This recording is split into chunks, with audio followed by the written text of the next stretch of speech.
The question was, what can you do to help bring about a more thoughtful, pragmatic Congress? And I want to throw 3 ideas out there that are a little bit beyond the scope of what No Labels to date has taken on, but I think they're profoundly important and structural.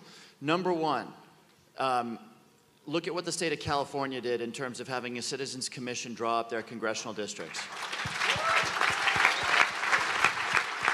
It wasn't perfect.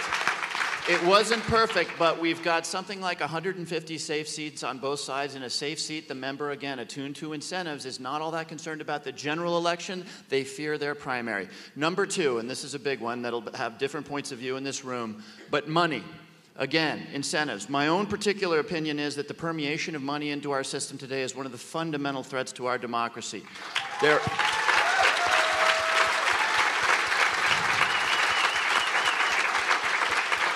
A lot of people believe that. Some people disagree with this. My point is slightly different, which is that we are incentivized to do crazy things. I gave 2 examples last night. When you say something outrageous on the floor of the House of Representatives, when a Republican member in a joint session calls the president a liar, when a Democratic member goes onto the floor of the Congress and says the Republican health care plan is don't get sick and if you do, die quickly, those 2 statements really profoundly damaged the fabric of our democracy, and both of those members, when they did that, they raised in excess of $1 million in 24 hours. Incentives. Number 3, we can do something about those first 2. I don't think we want to do anything about my 3rd. Number 3 is the media. You don't want us messing with the media, but I'm old enough to remember when there were 3 channels of television, and every channel had their version of Walter Cronkite that tried to pitch it down the middle. And you didn't agree with them, but you didn't agree with them, you thought about them. Today, we watch news as a form of self-gratification. The right watches Fox, the left watches MSNBC, and never the twain shall meet, and you're simply reinforced in your opinions rather than required to stretch and think through problems. A perfect lead-in from Jim. I said I have a background in engineering. I went and got a PhD in poli-sci. I was teaching poli-sci. So this is for especially high school students, college students, but for everyone out there. What Jim was just saying, I challenge everybody to don't limit yourself to hearing from one side or for one place. We need in Congress to be able to understand other points of view. Everyone here, Americans need to understand. You don't have to agree with another point of view. You have to be able to understand it, though, respect it, because that's the only way you can reach real compromise and reach real agreement with others.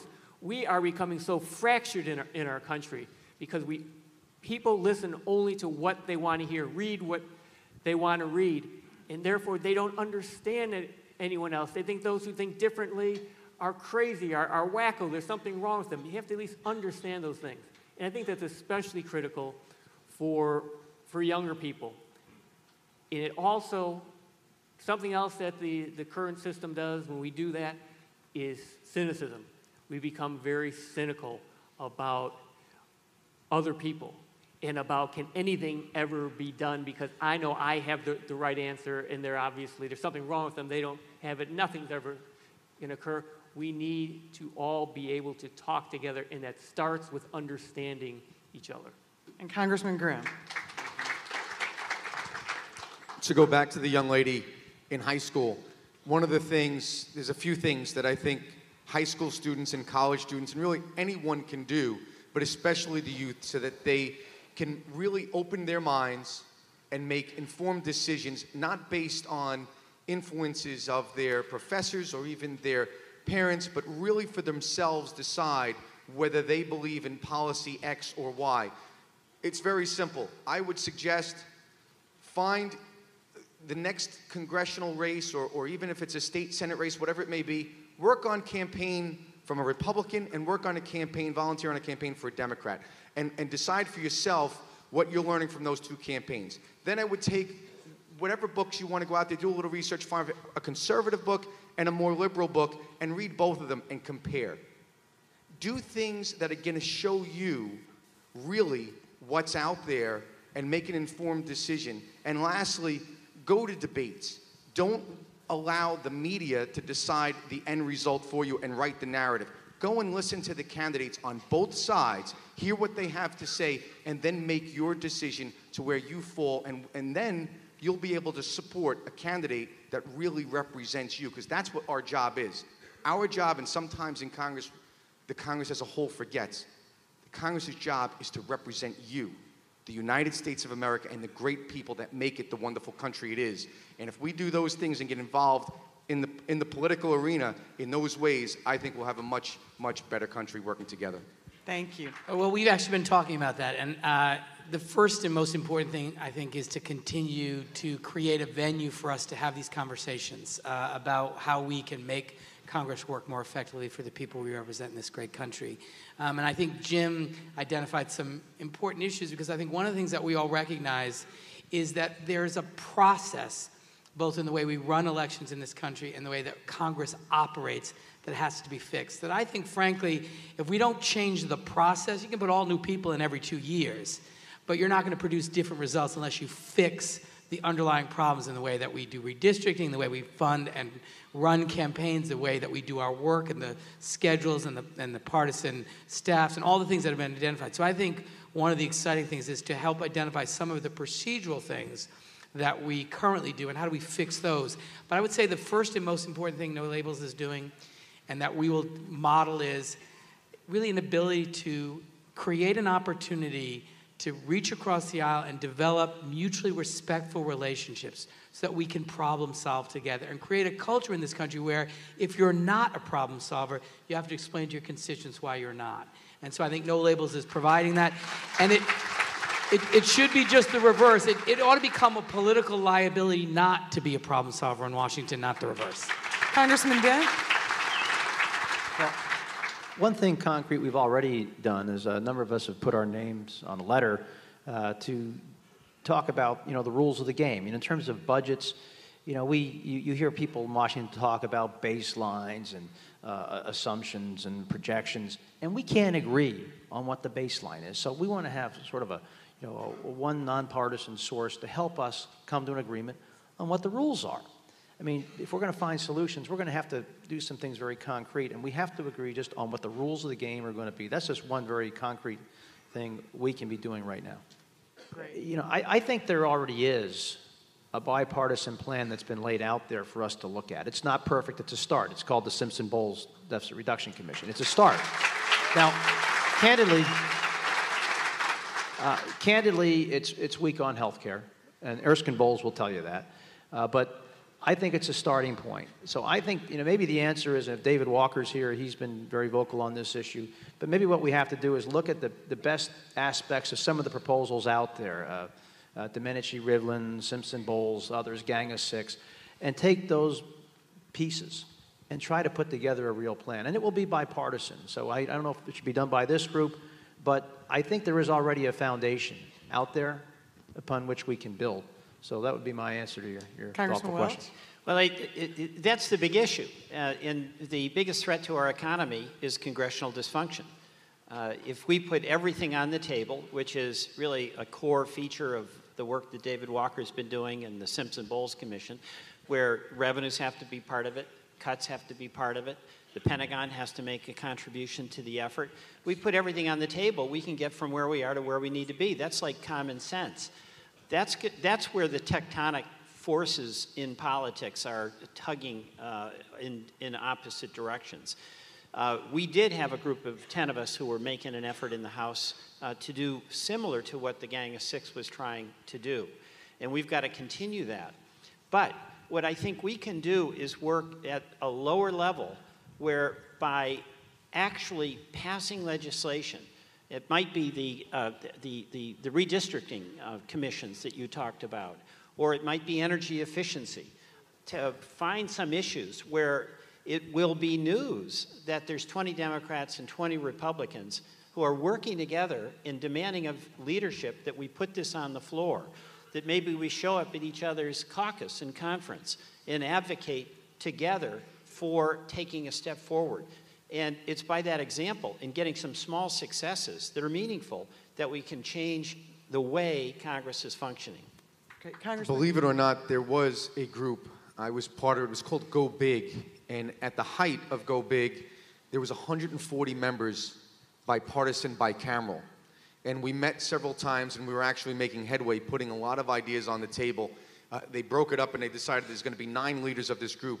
I was fortunate enough to be picked as 1 is 9. I can tell you, I sat right next to Steny Hoyer. As a Republican, I'm sitting next to the leadership of the Democrat Party. And it got to a point where, as we were making headway, that little by little, media would start to leak out on things that we're putting on the table. As a Republican, I'm putting revenue on the table, and right away they start, and it builds, and little by little, colleagues start to fall off, and leadership looks at it, and the politics comes into play. So what I think is what was missing, why it didn't work, is because we didn't have a group like this. We didn't have a forum that could support those that were sticking their necks out to get it done. That's why it's so important that you contact your member of Congress, your senator, and urge them to give us the support that we need to grow this group. And you really are, the answer is right here in this room, all of you. Thank Congressman Rigell. Well, I want to share a word of encouragement with you. When Kurt was telling us his story about how he would boldly address entitlements and he got reelected, I'm encouraged by that. And what happened in my own district, I'm a businessman who went to Congress, and I ran, y'all, you need to know this, I ran on a statement similar to this. We have a spending problem, not a revenue problem. I truly believe that. Now, when I got in there and just immersed myself in this, I heard my Democratic colleagues going to the floor saying we have a revenue problem. I thought, well, let's either prove or disprove this one way or the other.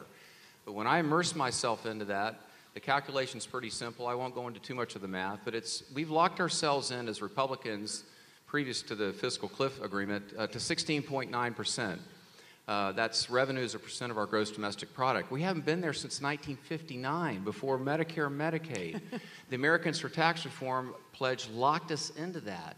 And I worked through all of that, came to the conclusion that, you know, it's both a mathematical and conservative imperative that revenues rise a bit, at least to meet the level of spending that we ourselves as Republicans had voted for.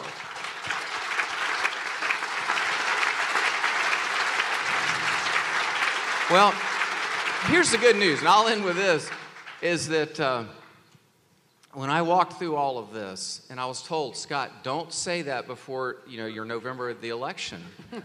And I said, I can't do that. I'm the son of Ike Rigell. You know, the Iwo Jima Marine, your yes is a yes, your no is a no. And then they said, well, at least wait until after March 15th, the primary date. I said, I can't do that for the same reason. It was on the front page of the newspaper the next day. Listen, the person who texted me next morning at 6 a.m. was Ken Longo, the chairman of the Republican Party of Virginia Beach, by far the largest organization in our district. He said, I didn't know what he was going to say. He said, Scott, thank you for doing what's right. And listen, when Americans are given good information, they make good decisions. This is why it's important to send people to Congress like Scott. We have got to quit sending people to Congress that have taken a pledge or an oath to something other than the American people.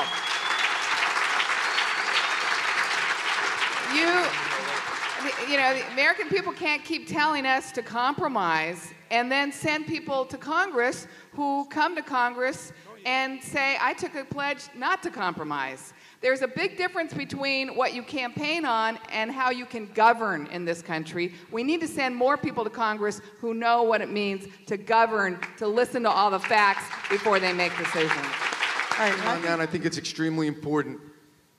We take an oath. When we raise our hand, we're sworn in, we take an oath. It's the same oath. I've taken it now 5 times in my life. It's the same oath that our young men and women take in uniform to support and defend the Constitution of the United States against all enemies, foreign and domestic, and to bear true faith and allegiance to the same. That's the oath that matters. That's the oath that the American people watch us take, and that's the oath that those that are giving life and limb take. If they can do that, we can certainly compromise and make this country move forward.